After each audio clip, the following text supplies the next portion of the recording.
Bonjour à tous, aujourd'hui je vous retrouve avec une vidéo comment bien préparer ses heures de conduite, enfin surtout les premières, pour ceux qui vont se poser des questions.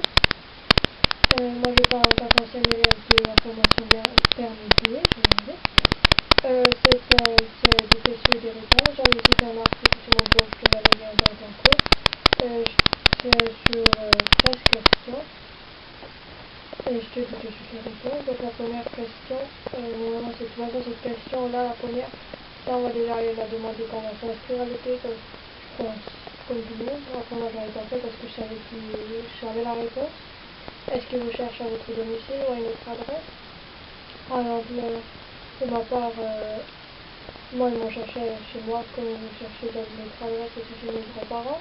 Et après je sais qu'il y en a que j'avais aussi dû chercher par exemple, je sais pas si c'était sur leur lieu de travail ou leur lieu de stage. Aussi, je sais aussi que j'avais dû m'en chercher dans les lycées qui étaient près de l'auto-école.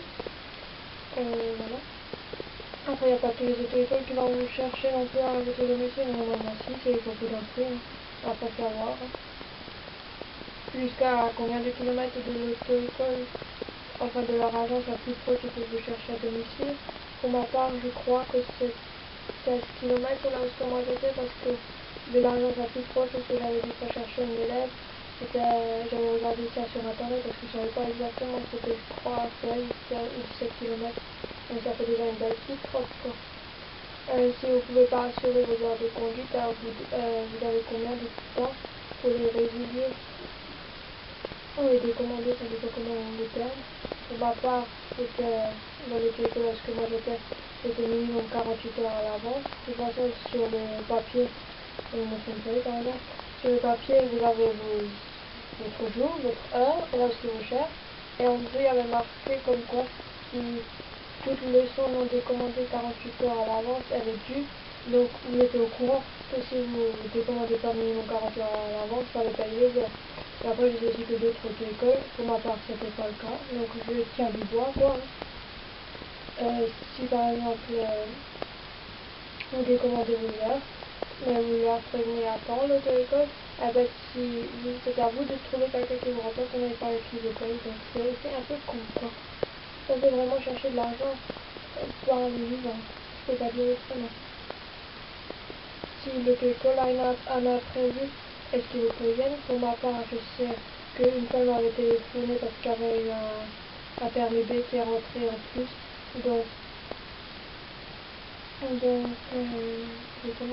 m'avait appelé un jour à l'avance pour me dire qu'il y a une heure de conduite que sera supprimée parce qu'il y a, voilà, quand il y a un permis qui est rentré et que je n'aurais que une heure, donc j'étais prévenue. Ou sinon, on m'avait aussi envoyé par la poste un courrier comme quoi les heures qu'on avait déjà planifiées ensemble sont supprimées, et c'est là quand même envoyé, c'est nouveau.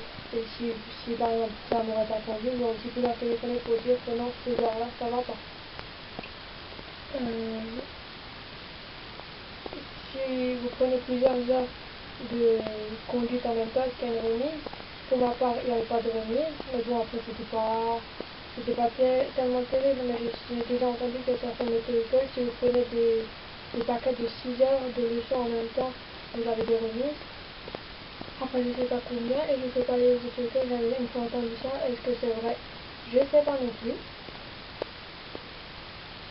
Est-ce qu'ils vous écoutent quand vous leur dites des jours que vous pouvez pas ou des horaires? Juste regarder là sur mon net parce que je sais plus. Par exemple, c'est la première fois que vous allez chercher vos horaires et vous leur dites comme quoi il y aura certains jours ou certains moments de journée parce que vous ne pouvez pas conduire. Si vous planifiez des heures là-dedans, je crois que là, ça va pas non plus vous faire. Donc il faut niveau leur dire. Pour ma part, c'était la première fois que je suis allée chercher mes heures, c'était après l'école parce que j'avais pas fait d'abord conduite et après l'école seulement. Mais j'avais d'abord voulu faire l'école et puis la conduite. Pour ma part, la première fois que j'ai cherché des heures, c'était le patron qui était là-bas, donc il m'avait planifié, je crois, une dizaine d'heures. Et j'avais tout de suite dit qu'il y avait le jeudi matin et le vendredi en fin de soirée, enfin en fin de journée, je pourrais jamais rouler. Il m'avait dit, ok, il n'y a pas de souci, hein, tu me l'as dit, il n'y a pas de souci. Et la fois d'après, quand j'avais presque plus d'heures, ou je suis passée une fois au bureau avec un moniteur, je sais plus, bref. Et la secrétaire, elle fait, vu que tu as déjà même passé ton évaluation, si tu veux, on te planifie les heures suivant ton évaluation de départ. Je dis oui, un peu de soucis, voilà quoi, il y avait quand même presque plus beaucoup d'heures qui étaient déjà planifiées. Donc elle m'avait planifié les heures en fonction déjà que j'avais prévu. Et après, elle l'avait fait à peu près comme elle le pensait. Je lui avais dit, là je pourrais pas, si vous pouvez tout le supprimer. Il y avait pas trop en même temps à l'auto-école, il fait, tu sais quoi, tu me mets le lendemain matin. Donc j'avais, voilà quoi, ensuite il ne jamais pu planifier des heures à ces jours-là. Donc il le savait très bien. Donc si on prévient l'auto-école comme quoi sinon ils vont le savoir. À moins que ce soit une auto-école qui veulent vous tirer de l'argent pour eux. En fait, ça dépend. Entre les leçons, il y a combien de jours d'intervalle ou de semaines? Après ça dépend si comment dire ça maintenant? Comment comment dire ça maintenant? Si par exemple il va avoir des rentrées de permis, ils vont aussi vous décaler. Après pour ma part, je sais qu'il y avait, je crois, une ou deux. Ouais, c'était pas, qu'il y avait les vacances qui sont tombées dedans. J'avais pas roulé pendant 2 ou 3 semaines. Mais sinon j'avais minimum 1 heure par semaine. Voilà. Combien il y a d'heures que vous avez le droit de faire maximum par jour? Ouais, par jour. C'est, d'après la loi, vous avez aussi le droit de maximum rouler 2 heures de conduite par jour. Donc souvent les 2 heures, vous allez vous avoir accolé en lui quand vous n'allez pas avoir une heure, je sais pas moi, à 8 h du matin, l'autre à 19 h. Euh, comment vont être les moniteurs ou les monitrices? Ça dépend d'après eux, d'après vous. Après, il y a toujours des échos. Par exemple, moi, j'avais une fois entendu comme quoi il y avait avec un certain moniteur, il y avait des élèves qui rentraient au bureau et allaient voir la secrétaire en pleurs parce qu'ils voulaient plus avoir ce moniteur. Moi, pour ma part, ce moniteur, je l'avais pas mal de fois, mais j'avais jamais eu de problème avec lui. Par exemple, les élèves qui sont allés en pleurs chez la secrétaire, c'était sûrement parce qu'ils ne pouvaient pas entendre la vérité, parce qu'il était honnête. Et tout, après, il y avait un autre moniteur que lui, par devant, il vous disait rien, par derrière, il va vous dire complètement l'opposé de ce qu'il vous a dit dans la voiture. Quelle est la tenue vestimentaire idéale? Je crois que chacun est libre de mettre ce qu'il veut, à part pour les filles qui n'ont pas des talons. J'ai aussi entendu si vous avez des semelles dans les chaussures qui sont les plus plates possibles ou les plus fines, je sais plus si c'est plus plates ou plus fines, vous allez mieux sentir la pédale, donc vous allez aussi mieux être pour ma part, moi j'avais fait de l'été, de l'automne et de l'hiver. J'avais fait les trois, ça faisait surtout fin de l'été. Et j'avais fait, en fin d'été, j'étais allée en t-shirt, boléro, jeans et basket, j'étais d'accord. Après, en hiver, en automne, j'avais juste rajouté un gilet. Pour les gilets, moi j'avais mis ça. C'est une ancienne collection de CMA, tout simplement. Elle n'est pas trop épaisse, vous pouvez quand même bien manipuler les commandes. Et pour les chaussures, après, en hiver, j'avais mis mes bottes plates. Voilà quoi. Y a-t-il un jour de la semaine idéal? Pour ma part, non.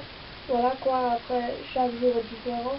Vu que chaque jour va être différent, il va aussi avoir différents mondes sur la route. Donc vous allez aussi avoir à apprendre différemment. Euh, comment dire ça maintenant?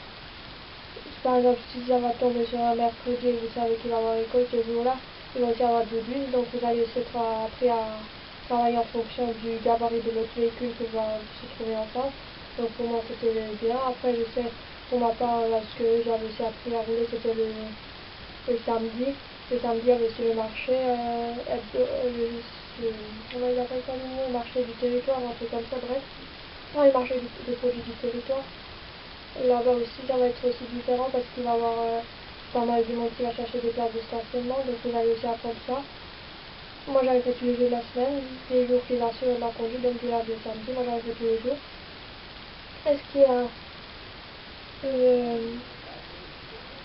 un moment idéal de la journée? Pour ma part, j'en sais rien, tout simplement parce que j'avais fait tous les heures, ça veut dire ils assurent les heures de conduite de 8 h à midi et de 14 h à 20 h. S'il le fallait aussi, il conduisait avant 8 h et entre midi et 14 h. Si vraiment il n'y avait pas d'autre solution. Moi j'avais tout testé, j'avais aussi testé le lever du jour, la tombée de la nuit, pour essayer aussi d'apprendre avec les feux, ou quand il y aura plus de gens sur la route, comme à 17h chez nous c'est fou, hein, tout le monde qui est sur la route, vu que les gens ils rentrent du travail. Après, il ne faut pas non plus pas vous inquiéter à propos du véhicule, le moniteur va avoir exactement les mêmes choses à côté de lui, sauf pas le volant, la boîte de vitesse et le frein, mais il peut aussi intervenir dessus. Il va avoir comment vous appelez ça, il va avoir les trois pédales, l'embrayage, le frein et l'accélérateur. Il va aussi avoir la panoplie des feux, donc feu de croissance, feu de brouillard avant et arrière, feu de route, feu de position, l'avertisseur sonore, le clignotant droit et le clignotant gauche. Donc voilà, quand ne vous inquiétez pas. Il a aussi les moyens de son. Voilà, quoi, chez lui, moi je parle de la Clio 4, vu que j'avais appris là-dessus, genre comme le livret, tout ce qui est feu, tout ça, il va les avoir là, chez lui. Après les pédales. Après tout ce qu'il peut pas, tout ce qu'il a pas, lui, c'est les essuie-glaces, mais il peut intervenir dessus, hein. Il peut intervenir sur les essuie-glaces. Ouais, il peut intervenir. Il peut aussi intervenir sur pour enlever la buée de la lunette arrière. Comme cela de la voie, peut aussi intervenir sur le chauffage et tout ça. Moi, j'ai pas, en tant qu'ancienne élève, je suis ni monitrice, ni gérante, ni secrétaire d'auto-école. S'il y a quelqu'un qui travaille dans une auto-école et voit cette vidéo, j'aimerais bien voir dans les commentaires qu'est-ce qu'il pense, si c'est complet ou qu'est-ce que cette personne rajouterait, vu que lui connaît son métier et son travail. En barre d'infos, je te mettrai le lien de comment bien choisir son auto-école et de bien se préparer au code ou les TG, ça dépend quelle auto-école va vous dire. Je mettrai aussi la suite de me suivre, donc YouTube, Google+, Facebook, Blogspot et Skyblog. Voilà, je te fais des gros bisous et je te dis à très vite dans une prochaine vidéo. Ciao!